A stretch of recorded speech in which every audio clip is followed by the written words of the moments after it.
Hi everyone, and Dragon with you.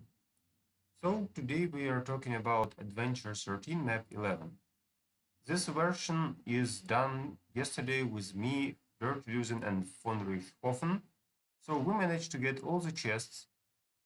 Just a reminder of your roles. So please, before you start, check who is a mage or a hybrid team. Usually that team goes to the bottom or to the middle if he can also play pure damage. Then check who is your best physical team. Usually the best physical team goes to the top. And then the middle part isn't easy, so you need at least 2 or 3 types of damage, because to do it you need to be ready to fight without magic and without physical damage. So Dirty Dozen here played a pure team, and as a result he was able to do it, so his Maya team is pretty effective.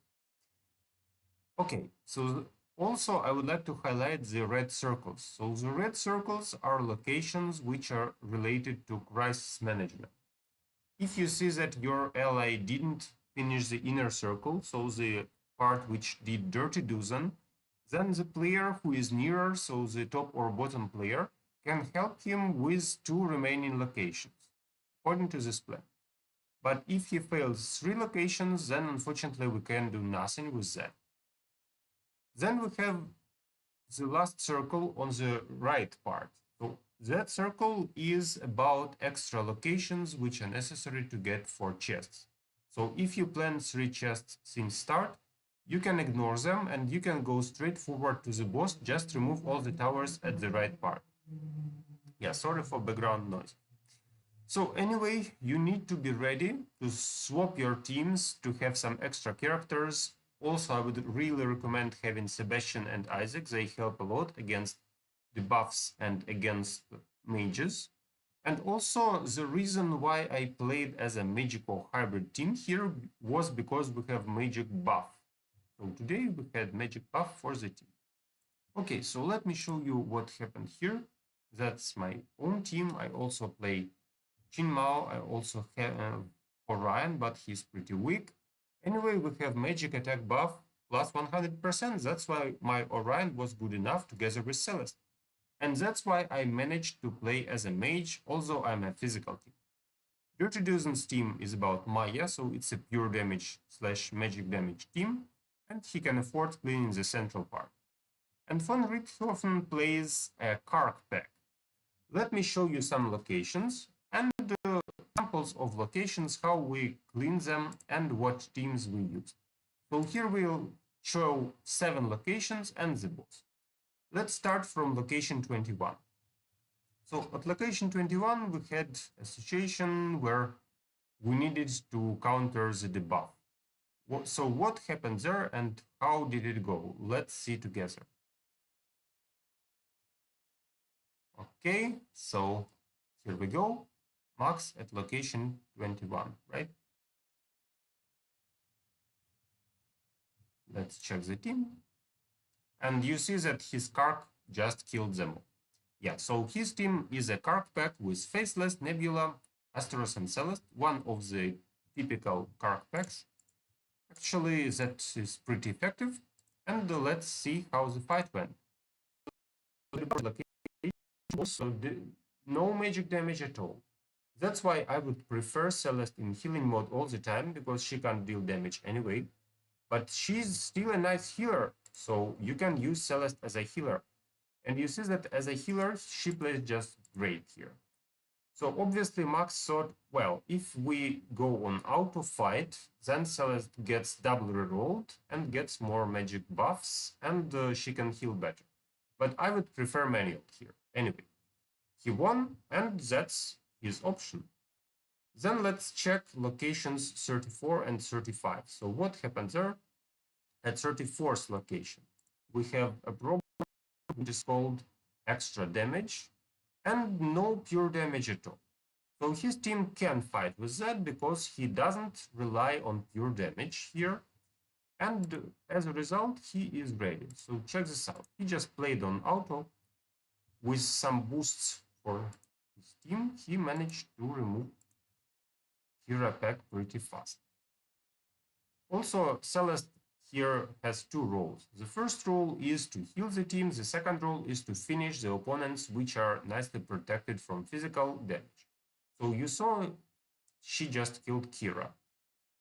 So Celeste is a double agent. If you can use her as a healer, if you can have some magic damage, then she also can kick some butts.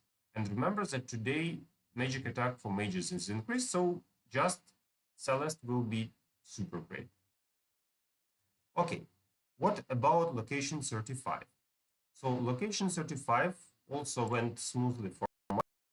Here we had no pure damage and extra damage as well, so this team has double tank, but you remember that K'arkh targets weak targets. And as a result, he just tried to remove the backline. Anyway, with Celeste, he also managed to remove the front line first, so everything went just well. Now let's see other teams which we used during this fight. So you see that Celeste with the daily buffs managed to deal a huge amount of damage, which is pretty nice. Next we have 41st and 39th location. So these locations include several buffs, that's why I chose them, and that's why I want to show how I managed to fight them. You already saw that actually my team is physical, but here I knew that Chaba can eat Esteros, and we need another tank, I would say. So the second tank is Qing Mao. She also helps with her burning ability.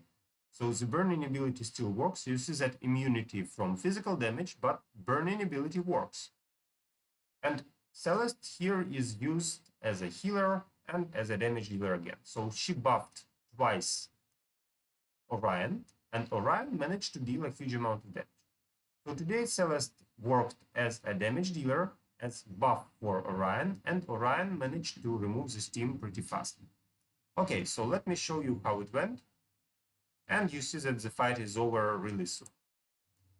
So according to the damage at 41st location, the only problem was with Krista, but Qing Mao's ability burns her pretty fast because multiple hits. And the damage was like here. So Orion was the best damage dealer anyway, because that's his role. And Celeste was the second in damage, which is pretty great. So you see, she can be your damage dealer, especially with the daily buffs. So that's how I countered the anti-magic barrier. What about location 39? Let's see. So here we have no magic damage and plus 100%. So easy option would be to play Celeste as a healer, but here I wanted to test something else, and instead I played a triple penetration team. So I call it a triple penetration team because we have double penetration from Qing Mao and from Isaac, and the third one is built into Qing Mao and into Isaac. So for Yasmine, she has double penetration and crits. For two other damage dealers, they have triple armor penetration.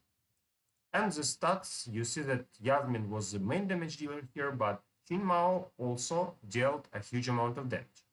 Isaac helped me here to fight with Lars, and somehow with Thea.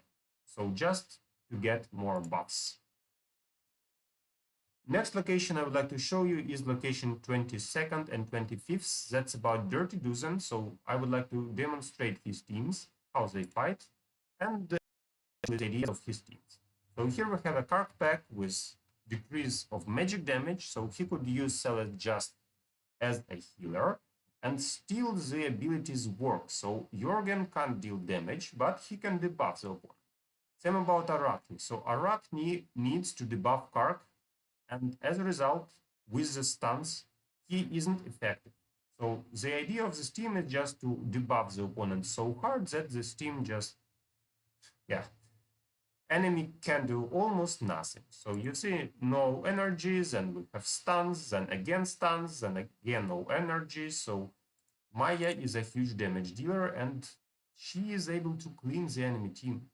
Even Aurora, which is able to dodge, which is able to strike back with magic, she is kind of vulnerable to pure damage. And that's how the fight went. So Arachne team, buffed with Celeste, is able to deal a huge amount of damage.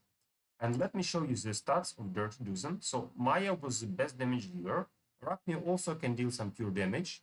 and the others just did the work of healing and debuffing. What about location 25? So at location 25, he had a problem with his damage. But as you understand, probably he didn't care much about it. Yes, basic attacks didn't work, but his team was effective and he was able to remove everybody. So that's what happened. And even with all that spam from Elmir, from, well, Morrigan, the skeletons, he still cleaned everything. So that was the sixth fight I wanted to show you. This time his Celeste dealt more damage because of daily buff. And that's the damage dealt, healing, and damage taken. Finally, I would like to show you the boss fight. So the boss fight was performed by me and Max. So for boss, I would recommend you to use a really high health character. So you need to absorb a huge amount of damage. Also, I would recommend to use double healer. So healer as Nebula, as Celeste. So he tried, but you see that it was pretty painful. The mages are buffed, and that's why more damage. So yes, I started the quest knowing that mages are buffed and knowing that the mage awaits me at the end. And still, I was pretty okay about that because my Orion worked nicely. Same about Celeste. So as a result, you see that my ally managed to deal some damage to the boss, +6 if I remember correctly. And then I had to finish that. So 3 million damage dealt with K'arkh, Yasmine, and his team. So what about my team? I just used Isaac. So Isaac is able to like get some magic damage into charge. That's how he helps allies. He gets percentage of damage dealt to your allies into his energy. And percentage of damage dealt to him, magic I mean, as energy. So Isaac just like crazy. He get multiple armor penetrations for Yasmine, and with those armor penetrations, Yasmine is able to remove the boss really fast. Also, I tried to use Celeste as a buff and healing here, so you see we need a lot of healing. And Marsa absorbed damage and helped to heal. So we have Esteros and Marsa to absorb a huge amount of damage. We have Yasmine and Isaac as main damage dealers and silence. So the boss has 80% debuff duration reduction. That's why we have problems with debuffs. But still, Isaac was good enough to stop him from multiple launch of rockets. And Celeste was good enough to heal the entire team meanwhile. So you see that I managed to survive. Isaac was jumping like crazy, exactly what I wanted him to do. And as a result, well, the boss couldn't kill my team. Yeah, I'm not joking. So I didn't lose my characters. So I would like to repeat. First of all, you need characters who can absorb damage. Second, you need 2 healers, probably. Maybe if you play Dorian, 1 is enough. Maybe. I don't know. And you need several damage dealers as a combo. So here's the combo was Isaac plus Yasmine as extra armor, as damage absorption, thanks to Isaac, and some crits from Yasmine. So that's how the fight went. Okay, so I hope my story helped you, and you can do the same adventure with your guildmates and help each other. So remember that if you plan 4 chests, then you can just risk yourself, pick 2 locations instead of your ally, and then you will get 4 chests maybe. If you have 3 chests as an option, you can skip the red circles and just go straight forward to the boss. Also, just for the story, I wanted to share one more map, so that's what I showed before. We also cleaned that with Claudio, but this time you see that I had to help Claudio's target. It's not bad, I had this option, but not every ally is able to do that, to one-shot the boss and then go and remove the last location of your ally. So better don't use this plan, use the normal plan safe, right? Okay, so thank you for watching. See you in my next videos and good luck to you.